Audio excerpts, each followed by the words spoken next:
تا حالا شده از خودت بپرسی چرا بعضی از افراد کف پاهاشون میخچه در میاد یا حتی ممکنه این مشکل برای خودت هم به وجود بیاد؟ تا حالا شده صبح از خواب بیدار بشی اولین قدم رو ورداری کف پات یه تیر کوچولو بکشه؟ هیچ میدونستی که از دلایلش صافی کف پا هستش؟ یعنی بافت یا بافت همبندی که در قسمت کف پا قرار داره و کل کف پا رو در بر میگیره از پاشنه آشیل میاد به انگشتای پا و انگشتای پا رو در بر میگیره و اگه این بافت صاف باشه، این بافتی که در قسمت کف پا قرار داره صاف باشه، باعث مشکلاتی مثل میخچه، دردهای مزمن ممکنه در قسمت کف پا در افراد ایجاد کنه و حتی ممکنه دچار زانو درد در افراد هم بشه. صافی کف پا ممکنه خیلی آسیب به زانو و همچنین دردهای مزمن ایجاد کنه به مرور زمان و صافی کف پا باعث میشه به مرور زمان به خاطر چرخشی که کف پا به سمت داخل ایجاد میکنه باعث نامتقارن شدن زانوها و دردهای مزمن در زانو و لگن ایجاد میکنه، دردهای لگنی، و باعث آسیب در مفصل زانو به مرور زمان میشه و همچنین اصلا مهمتر باعث آسیب جلوی زانو میشه و این آسیب ها به مرور زمان در بدن ایجاد میشه. با یه سری از تمرینات میتونیم این روند آسیب ها و دردها رو کمتر کنیم.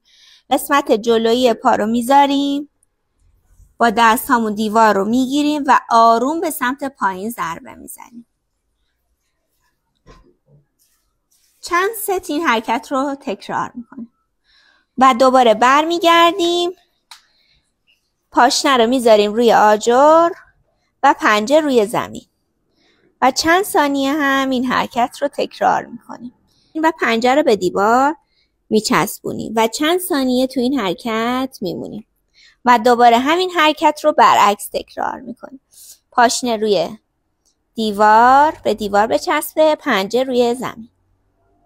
دومین حرکت میریم روی پنجه، چند بار این حرکت رو میریم رو پنجه و دوباره میریم روی پاشنه و با پاشنه این حرکت رو میریم سر مت و دوباره برمیگردیم.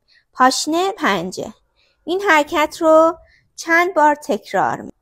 و سومین حرکت همین حالتی که ایستادیم میرین رو قسمت خارجی پاتون، چند ثانیه میمونید، برمیگردین، دوباره خارجی، برمیگردین و دوباره میرین رو قسمت داخلی پاتون. به این شکل میرین قسمت داخلی، خارجی، داخلی، خارجی. آخرین حرکت تو حالت مبنا که نشستیم، پاهامون رو به سمت روبرو قرار میدیم، انگشتای پا به سمت سقف قرار میگیره و به سمت روبرو میره و برمیگرده. این حرکت رو چند بار تکرار میکنیم. و آخرین حرکت یه بند میذاریم روی قسمت بالای پا و سعی میکنیم بدون اینکه زانوها خم بشه بکشیم به سمت خودمون. برمیگردیم، دوباره میکشیم، برمیگردیم و کشش. بازم اگه چیزای جالب میخوای بدونی پیج منو فالو کن و دنبالم کن. نماسته.